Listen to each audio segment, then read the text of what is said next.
BNP জামাতের mandate ছাড়া একবারও ক্ষমতা যাইতে পারে নাই। এতদিন পাশে ছিল কারণ জামাতের ভোটগুলা নিতে খুব মজা লাগছে। নিজেকে বড় রাজনৈতিক দল বলে, আমার মনেই হয় না তারা কখনোই পপুলারিটি অর্জন করতে পারছে এত পরিমাণে, যেই পরিমাণে পপুলারিটি নিয়ে সামনে ক্ষমতায় তারা আসলে যেতে পারবে। কারণ আপনি দেখবেন এই জুলাই আগস্টে তাদের কতজন শহীদ হয়েছে, আমি এক্সাক্ট সংখ্যা এখন আমি ডিলিম্মার মধ্যে আছি। কখনো বলছে 82, কখনো 155, কখনো 800, পারলে সবই দাবি করে।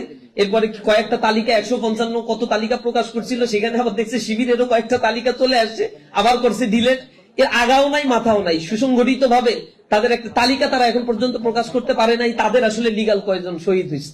কিন্তু জুলাই আগস্টের পরে এই পর্যন্ত আমি দাঁড়িয়ে আছি, আজকে পর্যন্ত এই পর্যন্ত তাদের হাতে আন্তঃকন্দলে নিজেদের কর্মী আর বাইরের লোক মিলে 166 জন মৃত্যুবরণ করছে।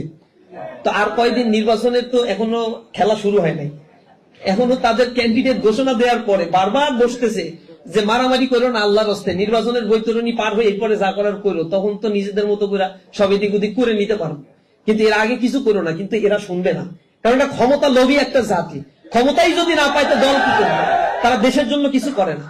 এই যে 166 জনকে তারা হত্যা করলো, তার ভিতরে পাথর মেরে প্রকাশ্য দিবালোকে আইয়ামে জাহেলিয়াতের মতো মানুষকে হত্যা করলো। 67 জনকে ধর্ষণ করেছে, যেটা পত্রিকায় আসছে, আর পত্রিকায় আসে না এরকম অসংখ্য ঘটনা আছে, এগুলোর হিসাব আমার কাছে নাই। আমি হিসাব করতেছিলাম যে কতগুলো চাঁদাবাজির ঘটনা ঘটছে, টেম্পো স্ট্যান্ড দখল, বাস স্ট্যান্ড দখল থেকে শুরু করে মানুষের সম্পত্তি লোপাট করার কত ঘটনা ঘটছে। আমি পত্রিকা সার্চ করে 1300-1400 কাটিং পর্যন্ত পাইছি। এরপরে আমার আসলে আর ধৈর্য কুলাই নাই যে এগুলা নিয়ে আর আমি একটু দেখি, কারণ এত বেশি অকারেন্স ঘটনা ঘটছে একেবারে রুট লেভেল পর্যন্ত। মানুষ কিন্তু এখন অতিষ্ঠ হয়ে আছে, ভয়ে কথা বলছে না। প্রশাসন তাদের পাক্ষিকতা আচরণ নিচ্ছে, একপাক্ষিক আচরণ করছে প্রশাসন। প্রশাসনের দৃষ্টিভঙ্গি হচ্ছে 2 দিন পরে ক্ষমতা চেঞ্জ হয়ে গেলে এরা ক্ষমতায় আসবে আর তখন আমার আর চাকরি থাকবে না। ওই ভয়ে তারা এখন তাদের ব্যাপারে স্টেপ নিচ্ছে না।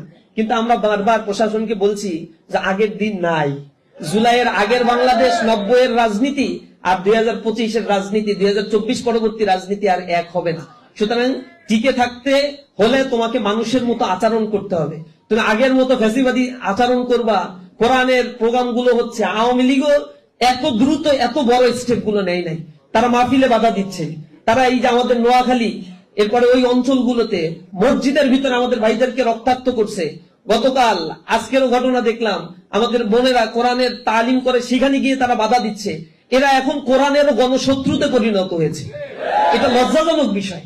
যাদের সাথে এত দিন ধরে আমাদের পথ চলা ছিল, তারা আজকে স্বার্থের কারণে বিরোধিতা করা শুরু করেছে। এতদিন পাশে ছিল কারণ জামাতের ভোটগুলা নিতে খুব মজা লাগছে, এখন যখন তাদের হাতে ঘা লাগছে তখন জামাতের বিরোধিতা করতেছে। মনে রাখবেন, বিএনপি জামাতের ম্যান্ডেট ছাড়া একবারও ক্ষমতা যাইতে পারে নাই। একবার গেছিল 18 দিন, ঠিকতে পারে নাই। সুতরাং তারা এমন কোন দল না যে এককভাবে ক্ষমতায় চলে গেছে কোনোদিন, এইটা মনে করার কারণ নাই। আর খুব বেশি পপুলার এটাও আমার কাছে মনে হচ্ছে না। আমাদের কাছে একটা সুযোগ তৈরি হয়েছে। আমার দৃঢ় বিশ্বাস এই ইয়াং জেনারেশন পারসেপশন এখন তাদের চেঞ্জ হয়ে গেছে। যত বেশি শিক্ষিত মানুষ, তারা এখন তাদের ওপেন আই দিয়ে তারা দেখতে পাচ্ছে যে আসলেই এই দেশের জন্য কারা কল্যাণ করেছে। চেতনার ট্যাবলেট খাওয়ানোর পরে মানুষকে আর ঘুম পড়িয়ে রাখা যাবে না। এখন আর চেতনাকে অনেক বিক্রি করছে।